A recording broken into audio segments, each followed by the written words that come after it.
Good evening, everyone. I'd like to call our regular board meeting to order for February 24th, 2026 at 7:01. We have regrets from Chairperson Warner and Superintendent Bartlett. This evening, we have a moment of remembrance. It's with profound sadness that we acknowledge the tragedy that struck Tumbler Ridge last week. We extend our heartfelt condolences to students, staff, families who have been affected. Our thoughts and supports are with the entire community. Can I have a moment of silence, please?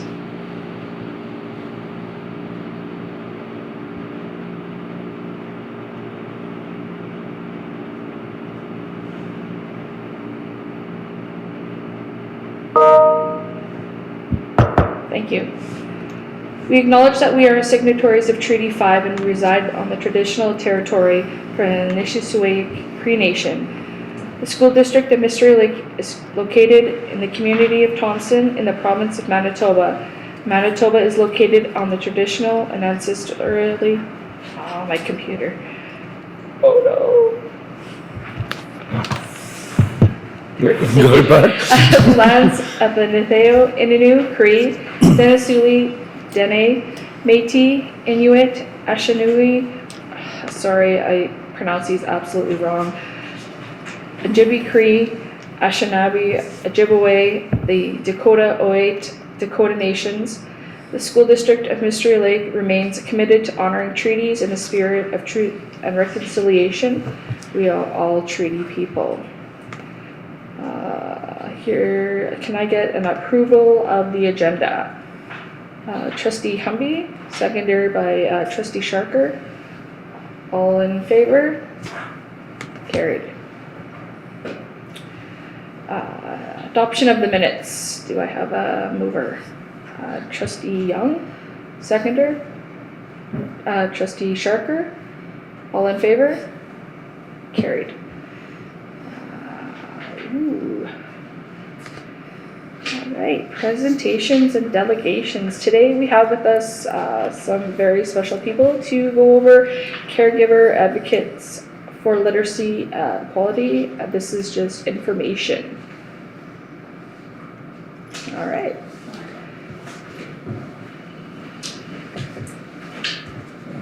Do you want me to stand or sit? Whatever? Okay. Okay, I'll do it this way. Thank you. So good evening. Thank you for having me here this evening and the opportunity to speak. I'm a grandparent and a parent of past students in the School District of Mystery Lake, but I'm here to speak for other families who have quietly struggled to get their children the help that they need. We recognize that being here is a privilege, and we can advocate and navigate the system and pay for extra support. But many families cannot, and their children are no less capable. We're here because we all share the same hope that every child in the Mystery Lake School Division learns to read well. Not just some children, but every child. So to do that, we need the tools that help us understand which students need the support and how well our system is meeting those needs overall. When children don't learn to read, the consequences can last a lifetime, limiting education, employment, and even participation in society. The Manitoba Human Rights Commission has been clear.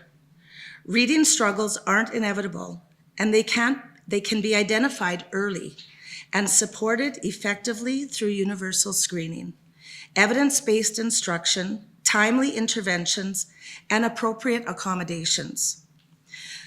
The Manitoba Human Rights Report recently made a number of recommendations, one of which is the implementation of universal reading screening to ensure students are identified and supported before difficulties become entrenched. So what is early universal screening? Early reading screening is a fast, reliable assessment process that helps educators understand the needs of individual students and the needs of the system as a whole. It involves brief, standardized checks administered 2 to 3 times a year, beginning in kindergarten. Screening helps identify students who may be at risk for reading difficulties before challenges become entrenched. These tools are designed to predict future reading outcomes and provide timely information that supports early, targeted instruction. The sooner schools can identify and support students who are struggling, the greater their chances of long-term reading success. Research shows that interventions for reading difficulties are 4 times as long and intensive if they start in grade 1. In other words, the later we wait, the more resources, time, and energy it takes to catch up. And it's harder for the students to reach grade level proficiency. Early screening and early support are key to preventing this preventable harm. In November 2025, the Manitoba government acknowledged the importance of early reading screening with the passing of Bill 225. But legislation only matters when thoughtful implementation follows. We're asking for the commitment and leadership needed in the School District of Mystery Lake to move from compliance to informed and meaningful action. The students most affected by low literacy are exactly the students our system has pledged to uplift. Students from disadvantaged socioeconomic backgrounds, Indigenous and racialized children, multilingual learners, and students with disabilities, including dyslexia. Universal screening ensures that these are seen early. They're supported early, and they're not left behind.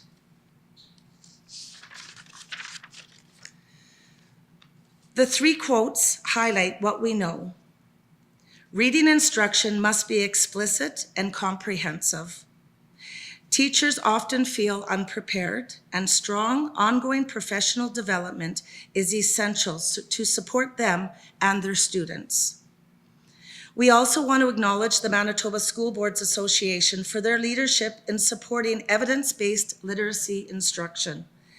Their resolution urging the faculties of education to provide structured literacy training for teacher candidates as an important step. But we also need support from the many current teachers who don't receive this training in university. When students are not identified early, the impact is profound. As parents or grandparents, we see it firsthand. We see the frustration. We hear our children call themselves slow, stupid, and not smart. Sorry, but that's exactly what I hear every day. Parents are asking for 3 simple, doable, evidence-based steps. Thanks. Screen consistently from kindergarten to grade 4. Divisions are not required to screen kindergarten students, but we believe there is no benefit in delaying early identification and support. Kindergarten screening is not high-stakes test. It's short, one-on-one conversation with a child about the sounds that they hear in words. This early check allows teachers and families to spot potential difficulties quickly, so support can begin before gaps become entrenched. Provide teachers with the training needed to understand the data and respond effectively. The benefits of early identification through screening depend on teachers feeling equipped with the knowledge and resources needed to act on the results. Teachers need clear guidance, ongoing training, and meaningful support that builds their skills over time. We strongly believe that all teachers want to help every child, and they want them to reach their full potential, but they are in a system that often sets them up for failure. teachers' system that equips and empowers them rather than overwhelms them. Use the division-wide data for system planning, not to evaluate or penalize individual teachers. This is about support and improvement, not blame. Division-level data allows leaders to identify trends, allocate resources when they are needed most. These steps are evidence-based, achievable, and directly aligned with what the Manitoba Human Rights Commission has recommended. When implemented together, they ensure that every child is seen, supported, and given the best possible chance to succeed in reading. Trustees, you play a vital role. You set the direction, you help determine the priorities, you ensure resources flow to what matters most. Tonight, we are asking you choose literacy as a non-negotiable priority. On behalf of the families across this division, thank you for listening and thank you for taking this serious. Thank you. Do we have any questions for Lois or? So the Bill 225, where are we here? That has, is the program laid out inside that bill? Like, do we? So the province has not released yet what they consider to be an approved assessment or screener. They have not provided us with those details yet. I anticipate that will be coming shortly because the bill comes into effect on July 1st. Okay. And then just assuming as it's coming into effect, we will be abiding by what the bill is going to put out, what right? I can say to Lois and the group is our literacy consultants have already been implementing in grades 1 to 3 for the last 2 years, and the program that we use are the screeners called Acadians. So they've been working extensively with teachers over the last year and a half to offer individual and small group PD in that program. We're doing it 3 times a year, not just twice. And they have been collecting that data and analyzing that data to inform kind of our next steps. What we know as a division is we have to look at where we're headed as far as our assessment procedure. So we need to update that. So we're in the process of forming an ad hoc committee to help with that. I was point blank with our literacy consultants and I said, are you guys confident after we've spent all this time with the program, the screener that you're using? They're 99% sure that one's going to appear on the list because it's definitely an explicit and systematic tool that's being used. So they're confident, and I'm banking on their confidence that we don't have to abandon that completely.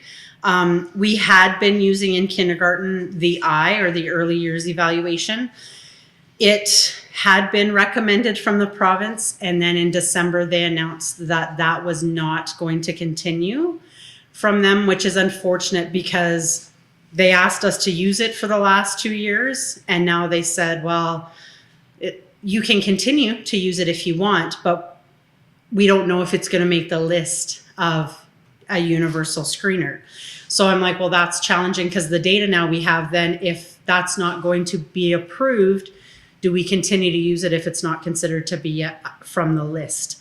And then when you shift the tools that you're using, your data becomes unreliable because now you're using a different tool and your measurement can be different. So then your data is skewed sometimes. So we're in the process and waiting for some more direction as to what they think is on the list.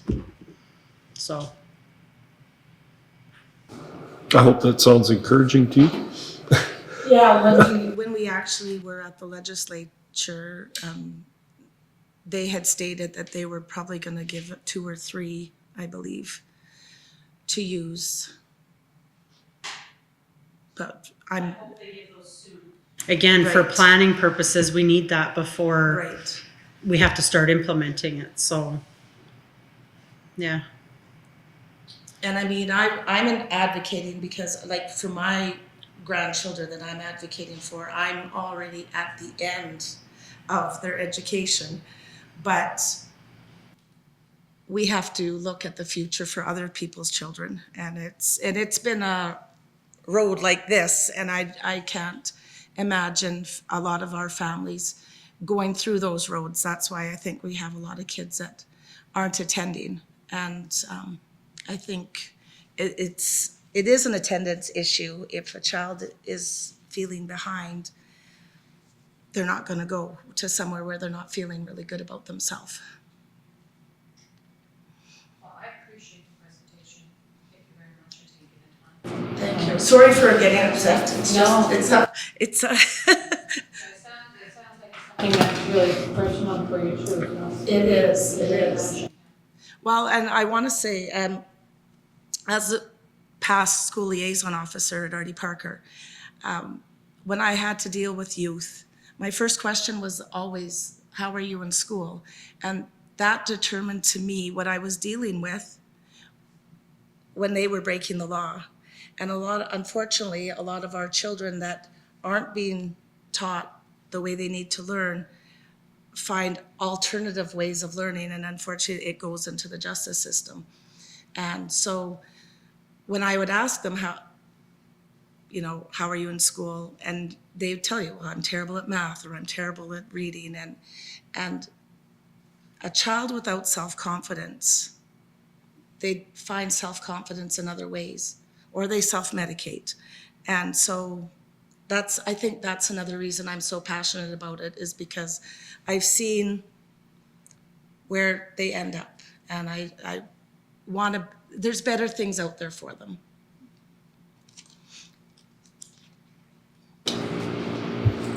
Very good. Any more questions?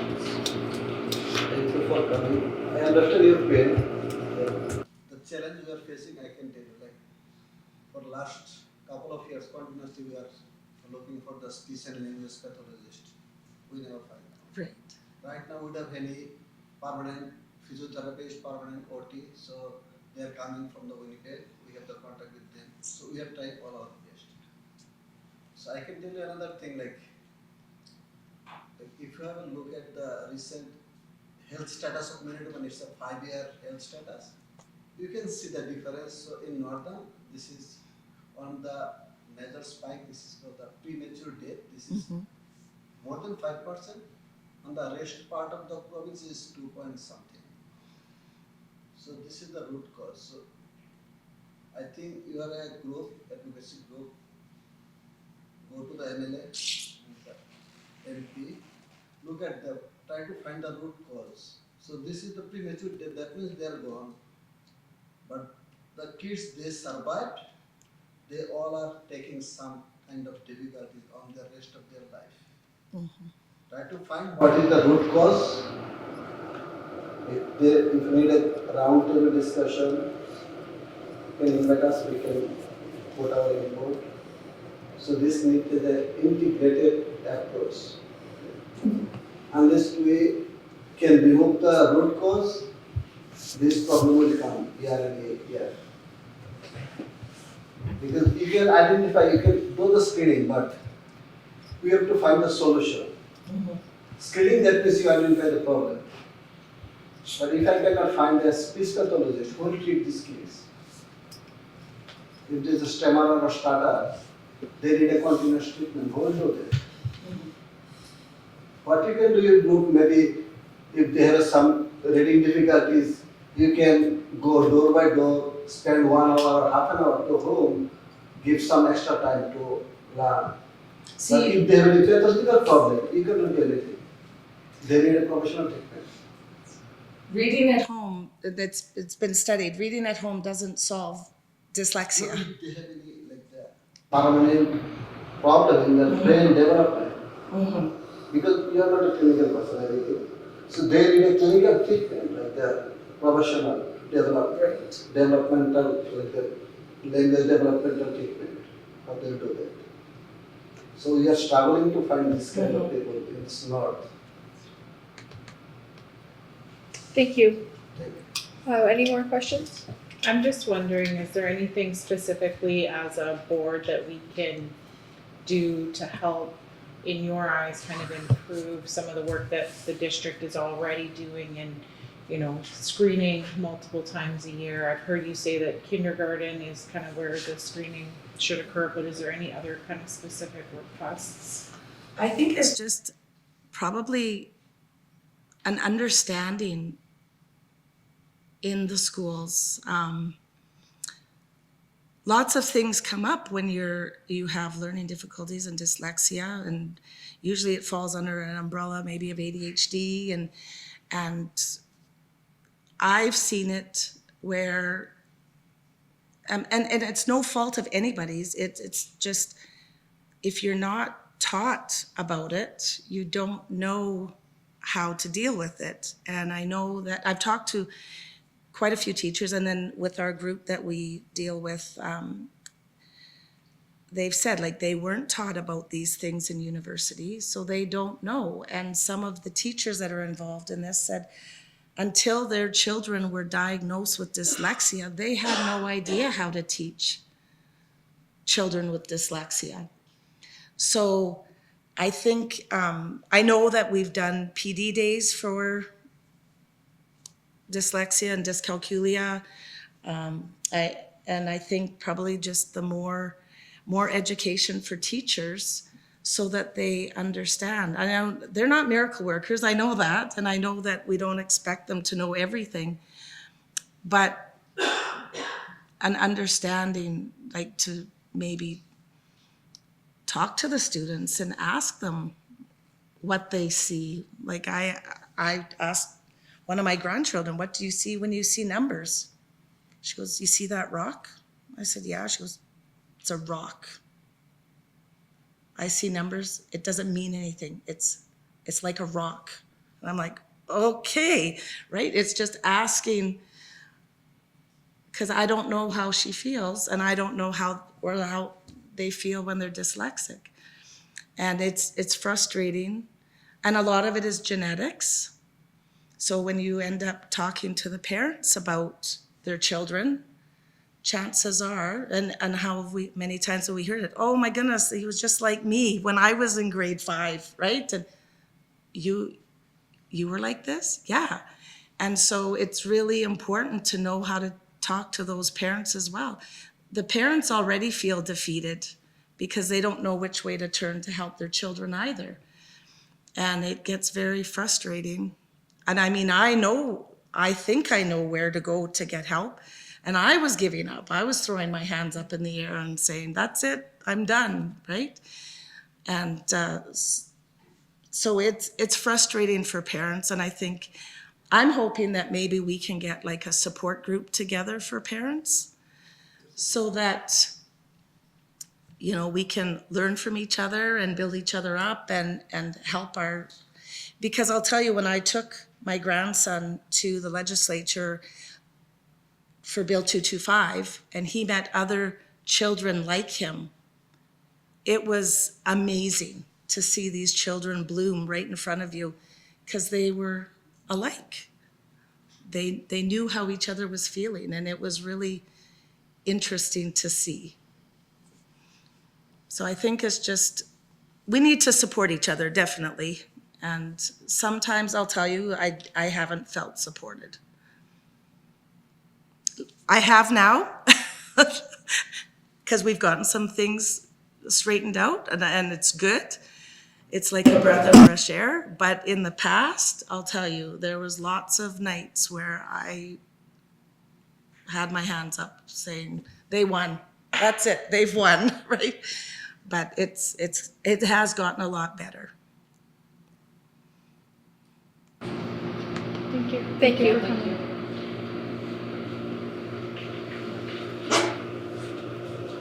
Thank you very much.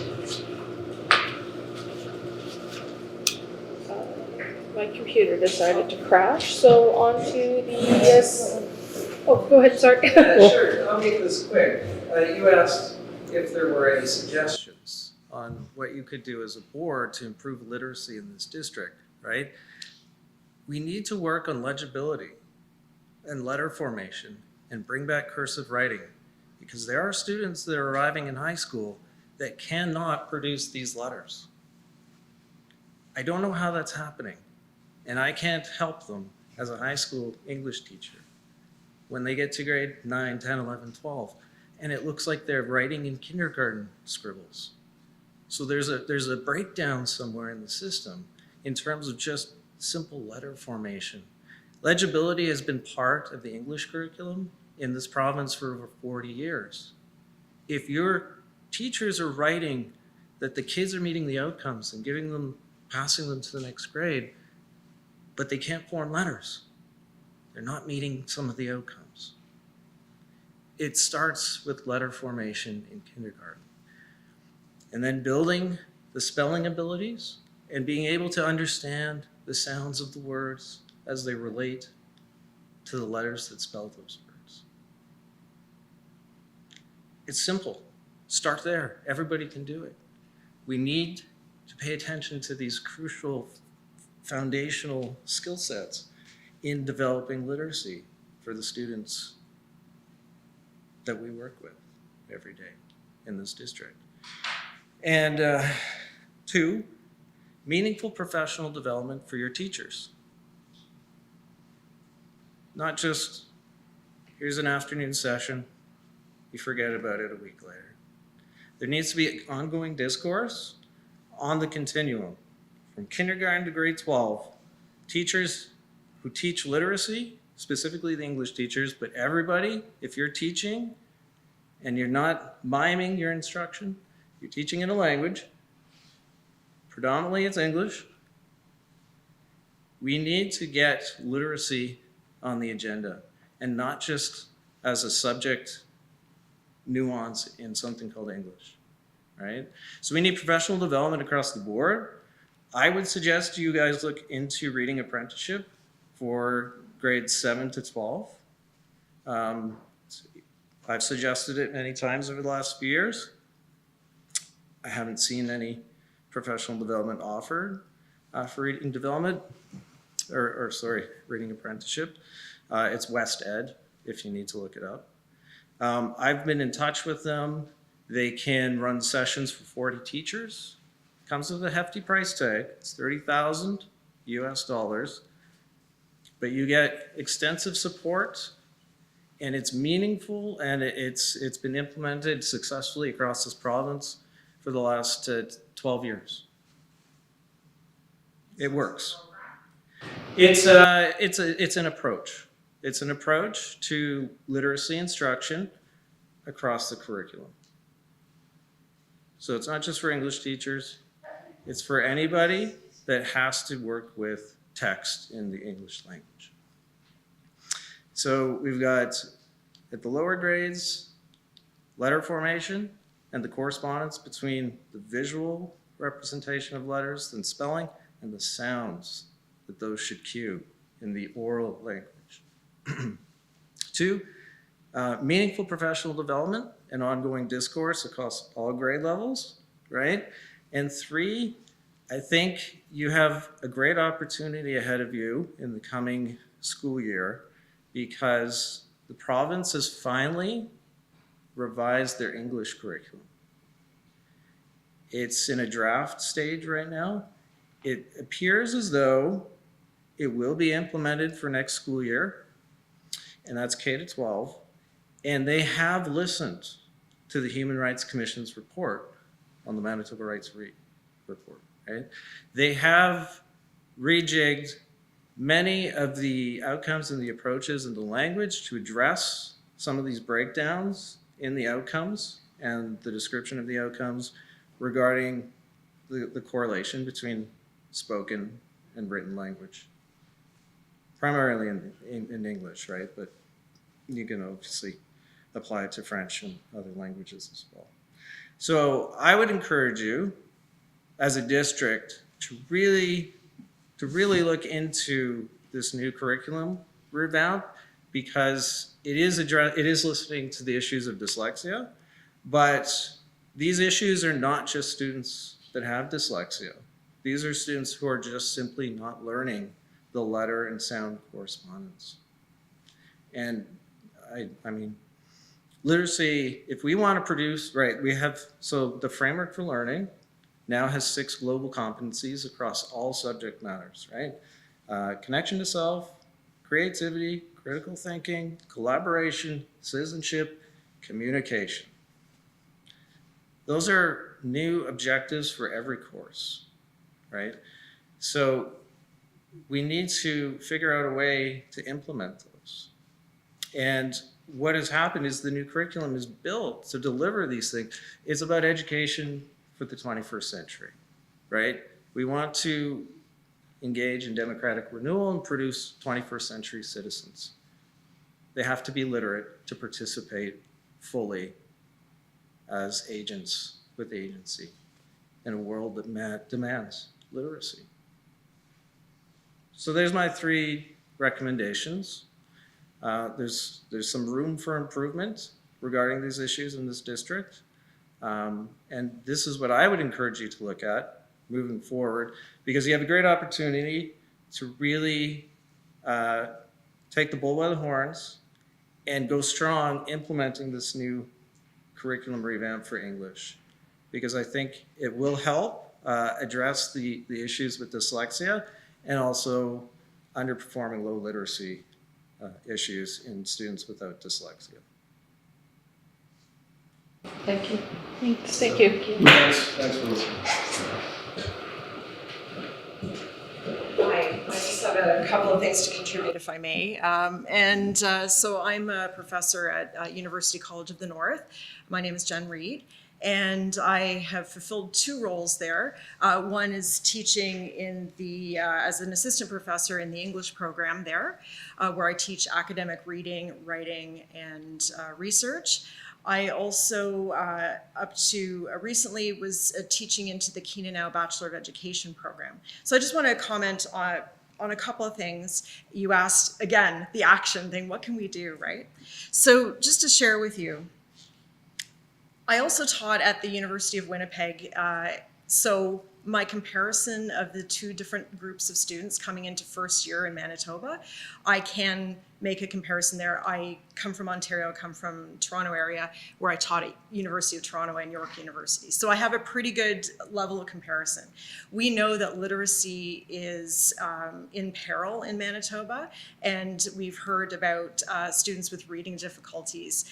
Statistically speaking, the students that are learners who would be considered dyslexic actually amount to a small percentage, but those who have reading difficulties is enormous.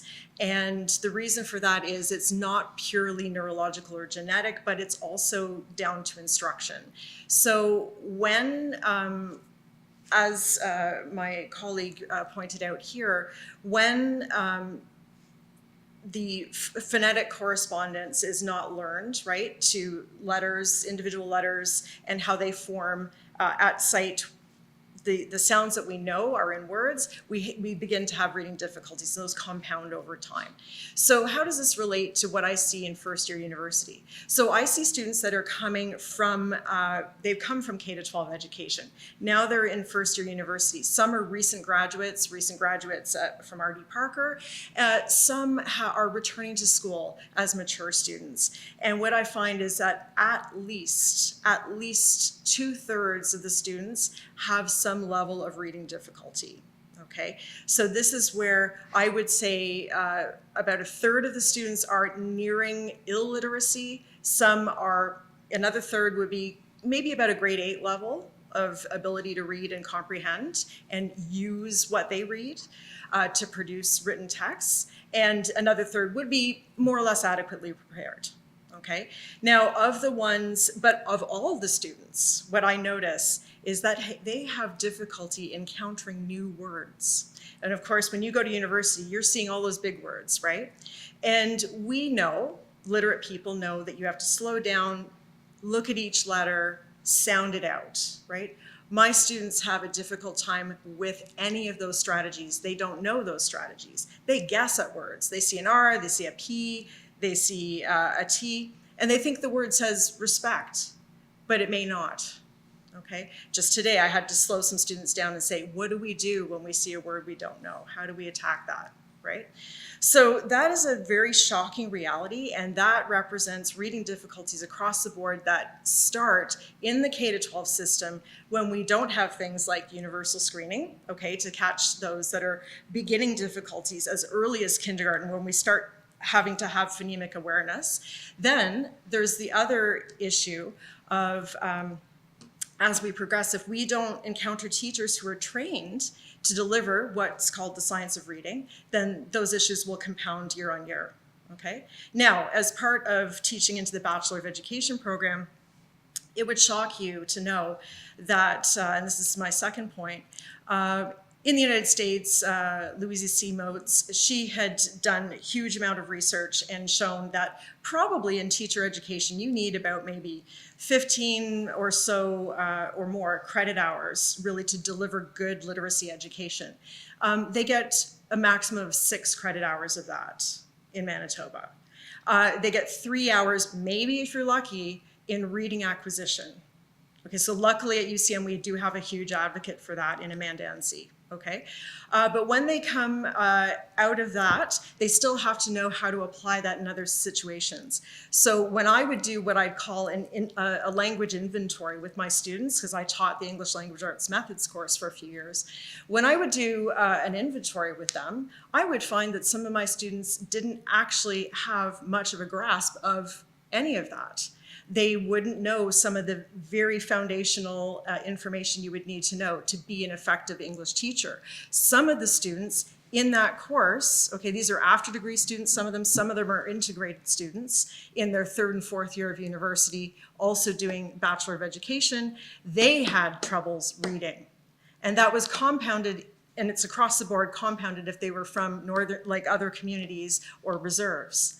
So these were students who themselves had a hard time reading out words, sentences, paragraphs, formulating them, understanding phonemic correspondence, okay, grapheme-phoneme correspondence. So these were things that I saw. So how do you teach ELA methods, for example? Or we're going to talk about how do you teach a novel? How do you teach metaphor? All that kind of stuff. How can you get to that good stuff if they're having difficulties reading? So I really want everyone here to think about that and to think very seriously about what Lois has brought to you, because I can tell you some of those mature students that I have it's all very uneven, and about half my students fail every year, okay, which is incredible, okay, given our numbers.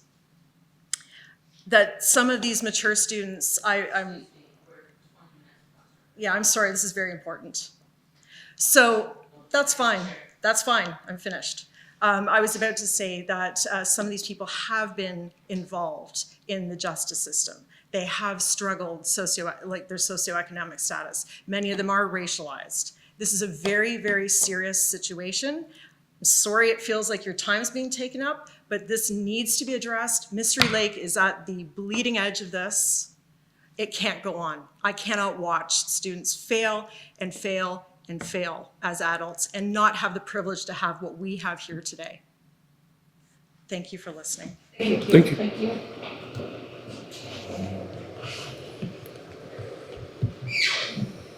All right, moving on. Assistant Superintendent report, please. Okay, so I've provided a written report, attendance at a number of district events or meetings. Some of the highlights, so I attended a meeting about the possibility of the START program coming to Thompson, which is a community mobilization service for youth and adult through a consent-based, culturally inclusive, and client-centered approach. They work collaboratively, with all participating agencies to identify, plan with, and support clients to reach individual goals, and by doing so, create safer and healthier communities. So the board is composed of service providers, of which the school district would be a part of. Other partners include RHA, Child and Family Services, Community and Youth Corrections, Substance Use Treatment, Justice, and the RCMP. So that's just in the preliminary stages. They are looking at forming that ad hoc committee in order to get things up and running. There is a program offered right now in Selkirk and Stonewall that has had a lot of success. And I think the big change compared to some of the other programs that have been tried before in Thompson, like the Hub, is that there is a worker dedicated to that program. So it becomes kind of the ownership of getting things up and off the ground and kind of continuing is on the employee of that program. So that was exciting to hear kind of the ability to maybe partner with that. I also attended a Northern Focus group that was facilitated by the Prairie Research Associates. That was part of a provincial analysis of the Universal Nutrition Program.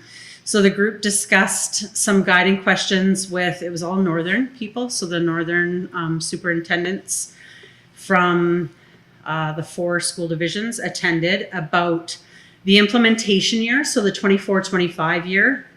And we talked about successes, challenges, suggestions for improvement, and the ways schools used their funding.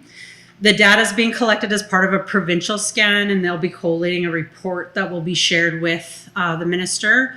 We asked how school divisions will then get that information.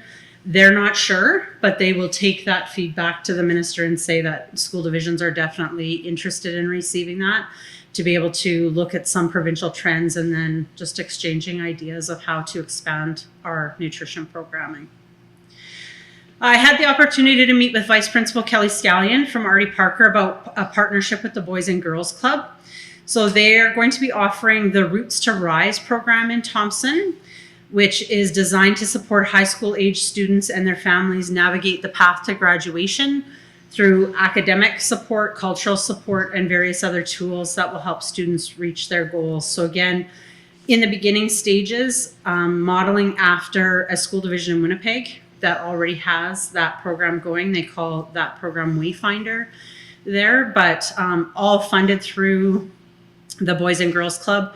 And we just kind of facilitate access to families and students to get information out. And it's done after school, kind of a minimum requirement of they attend a certain number of hours a week, and with the possibility of some good bursaries at the end of their time, which it could be up to 4 years, to be able to do or pursue other interests afterwards, which is great.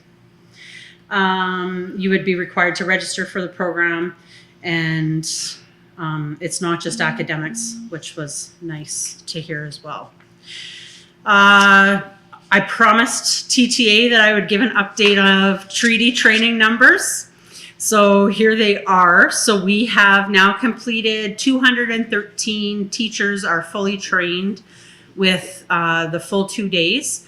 So we have about 25 teachers, according to our stats, that need either day 1 or day 2.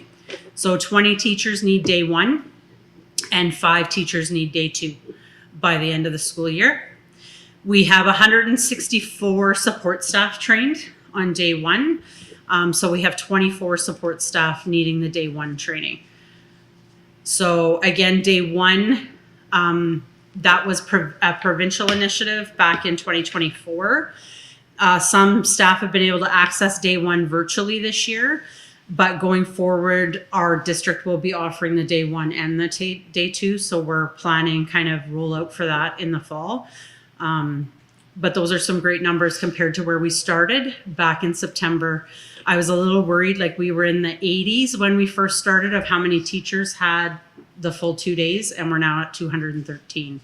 So that's very encouraging to me. We have till June 30th to have everybody with the full 2 days, and the teach side anyways. And then just a huge shout out. I just want to acknowledge the work of Jan Perrin, who's the music teacher at Juniper Community School. I attended ARF, Brian, last week when you brought up the musical. I went to check out the K-3 musical that was held there last week. And again, there's a lot of moving parts when you take especially littles and put them into a school musical like that. The sound guy who is also a teacher that was helping a student kind of navigate all the microphones, which was probably about 15 headsets that they were trying to cut in and out at the appropriate time, as well as conduct the choir that was singing the musical pieces to go with the acting part. So it takes a lot of dedication, commitment, and patience to be able to pull off those kind of events. So a huge shout out again to Jan she usually does 2 a year. She does a primary and then an intermediate musical. So she is passionate about those, and it's definitely evident in the work that she does with her students. So that's my report. When you were talking with the other districts about the nutritional program, do you find that, are they having the same kind of difficulties implementing? Do they have any other ideas that they're coming up with that? Yeah, so they've been working on changes to some infrastructure, has been some of their priorities, including things like electrical type stuff.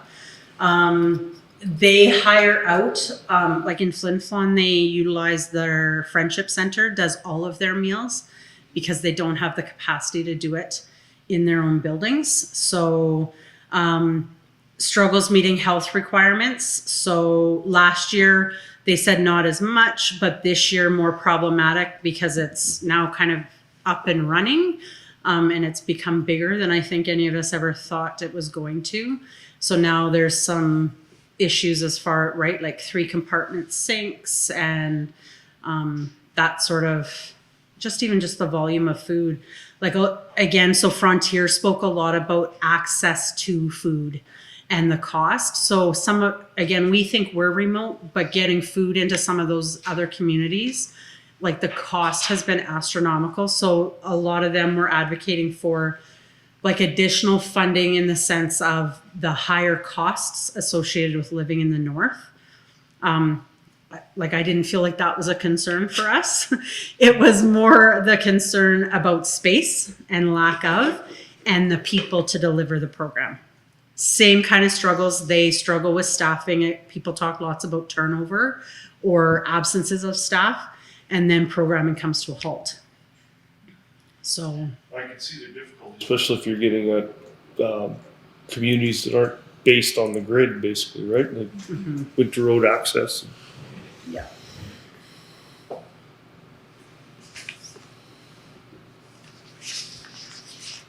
Any more questions? All right, Secretary Treasurer's report. Circulated in your agenda this evening was the check register for the month of January. Bringing forward at this time our expenditures for January 2026. Accounts payable of $2,576,852.91 were processed. Teacher payroll of $2,329,580.02. And non-teaching payroll of $1,373,546.21. My recommendation at this time is that the expenditures for January 2026 in the amount of $6,279,979.14 be approved. I have a motion. Trustee Humby, seconder, trustee Nicholson. All in favor? Carried. I bring forward the expenditures year-to-date as of February 18th, 2026. We are 55.38% through the school year. It's going fast. Expenditures are still remain tracking well. Year-to-date expenditures, $28,726,507. 54.6% of plan. So far, winter has been very good to us, and our staffing count is as expected. No concerns at this time. I've also brought forward the undesignated operating surplus forecast. We have not received any in-year revenue adjustments at this time from the province, which was good news. So we have an undesignated operating surplus of $1,883,059, which is below the allowed 4% provincial limit, which it would be equal to $2.1 million. The undesignated operating surplus helps us address unforeseen or unexpected circumstances, so it's nice to have a little bit of a cushion there. Our breakfast and snack programs are tracking 24% year-to-date spend from our various donors. At this time, we've spent $34,757, so they help address our food insecurities with our students as well. I have nothing else at this time, just to mention the public budget presentation for the 2026-2027 school year will be this coming Thursday here at the school board office at 6 o'clock. It's gonna be riveting, so come on down. That's all I got. Thank you.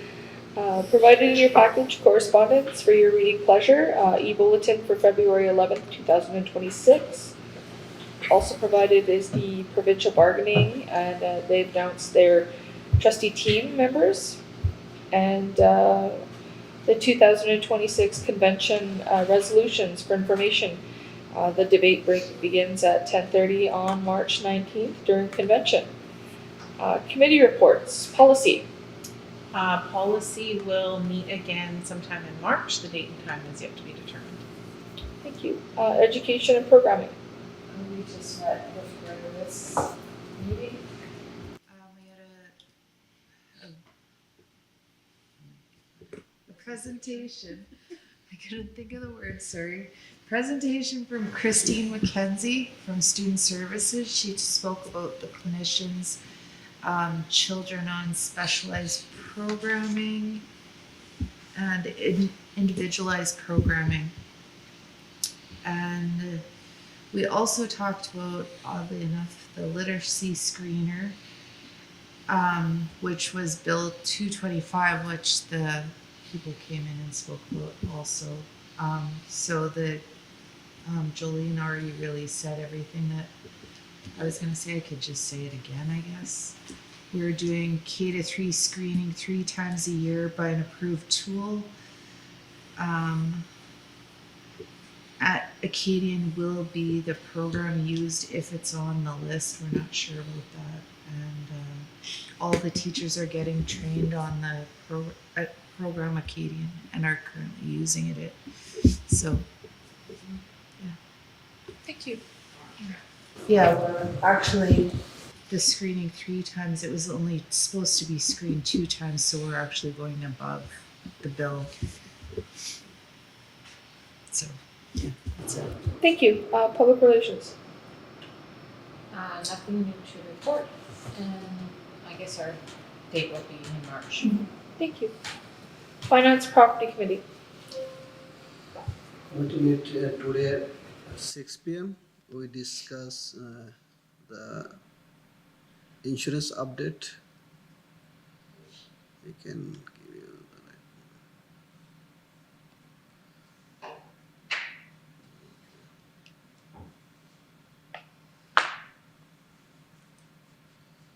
sorry, let me find this one.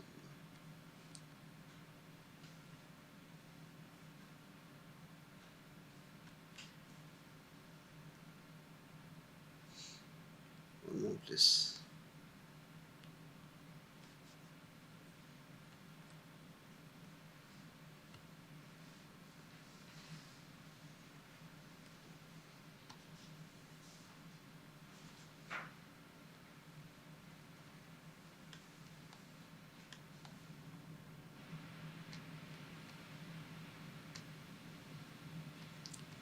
So today we have the bank balance for the insurance 17,600,000 and total interest earned on funds 179,000, and we are $2.9 million due from the insurers. And the committee discussed the amended trustee indemnity bylaw, and we recommend this will be placed in the board for the next meeting for the board approval. And we have the budget presentation on 26th February at 6 p.m. this board room. everyone is welcome to join, and if they have any concern and question, they can ask in the budget presentation. That's it. Thank you. Do we have any other committees that have met during this time? All right, moving forward, do we have any questions from the public? Jolene, can you just give me, I just missed one of those numbers, so you get, back to the treaty training. So 213 teachers are done both. Yeah. So 20 need both day 1 and day 2? No, 20 need day 2.